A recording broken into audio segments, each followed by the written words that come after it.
I want to talk about my near-death experience, and I don't like to go into too many details surrounding what actually happened because that gets me re-traumatized, but the actual after-death itself was amazing for me. That's not the case for everybody, I know, but I do want to say that it debunked some myths and some spiritual beliefs that I had believed for my entire life.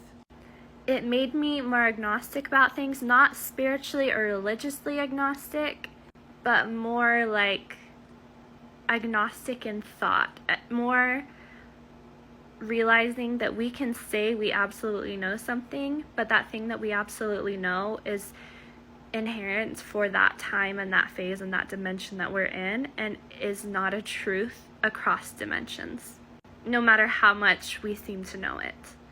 One thing that I was taught my entire life was that life is a test, that we will have a life review or a judgment type of situation after we die. And some people, the way that I was taught it, that judgment doesn't actually come till like far later. And so some people will say I'm wrong in this because they would be like, oh, well, you die, then you're in the spirit world, and then Christ comes, and then there's the judgment.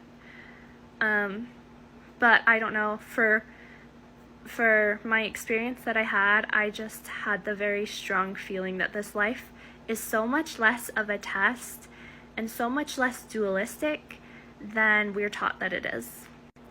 And I didn't actually go into a life review. I did kind of have a life flash before your eyes experience, but not a whole life review. That said, I know there was more things that I could have, kind of more realms after the realm that I was in that I could have gone further into in death. But I guess I don't know whether I chose to stay or not, or whether that somebody else chose it for me. I can't tell you that. And so yes, I may have come back before a judgment or a life review, but after the experience you have, like really soon after dying, if you were to have kind of a life review, what would happen is your choices would feel a lot less, especially negative choices would feel a lot less shameful. Positive and negative choices would both feel less consequential. And because of this, I've more recently learned about Advaita and Advaita. And from what I know of that so far, and a combination of animism, like just some teachings from those two things seem way closer to the truth than any other spiritual teaching I have encountered. A more non-dualistic a place. But also I realize there's like different dimensions and different experiences and different phases that we're in. So indeed, this realm is very dualistic, we're always looking to others for validation, is very like, there's probably a reason for this, but after death, there's no reason to even concern yourself what other people think, because that's a very three-dimensional survival situation. Like, if we were to not concern ourselves at all with what other people think in this realm, I don't know that would work out, but in a more like conscious realm, it actually works out very well. And the less we feel like we're being sort of watched by outer or other or us versus them type of people and trying to survive and conform to their ways, the better behavior we have, the more creative, the more productive, well, kind of more productive. So actually in this 3D realm, we have an imbalance of productivity versus creativity. We are too productive and not creative enough. And the best analogy I can give for this is inflammation in the body caused by too many macronutrients and not enough micronutrients. And that may not even be the case with your body or your life, but like think, people eating a lot of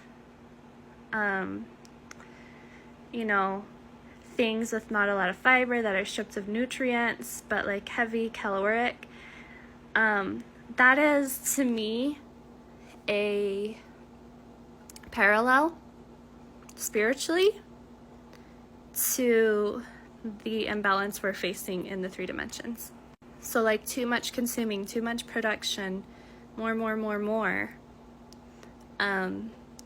but not quite the minute, subtle varieties and creative aspects that we should be really looking into.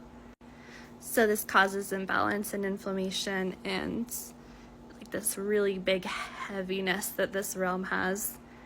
I'm trying to kind of give you like examples. Don't take this like too literally, but it is like really heavy here, or it feels really heavy. It's not actually, but it feels this way.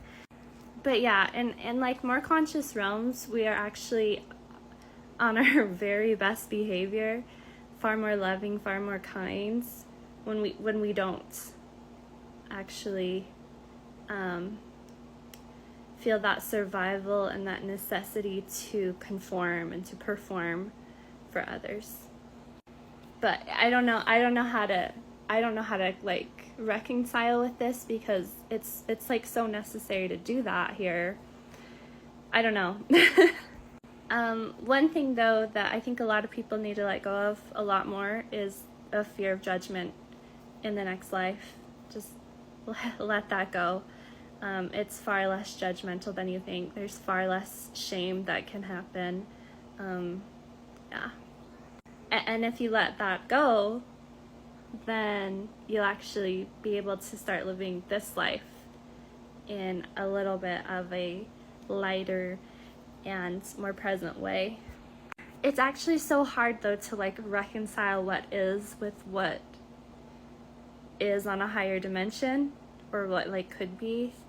That is like the hardest thing after coming back from this. And sometimes it gets really dense and heavy and depressing and frustrating, and everything seems like so much harder than it needs to seem compared to what I experienced.